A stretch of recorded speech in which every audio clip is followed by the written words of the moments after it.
Looking for how to fix WhatsApp PDF not opening problem. In this video I show you how to fix WhatsApp PDF not opening problem.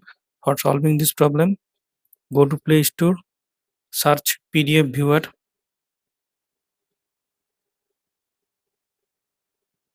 Now install any app from the list.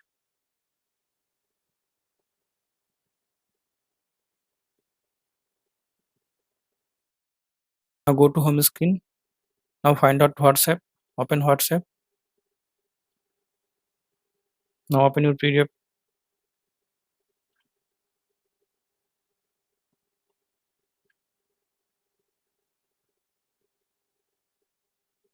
Now I hope that this method fix WhatsApp PDF not opening problem. Thanks for watching.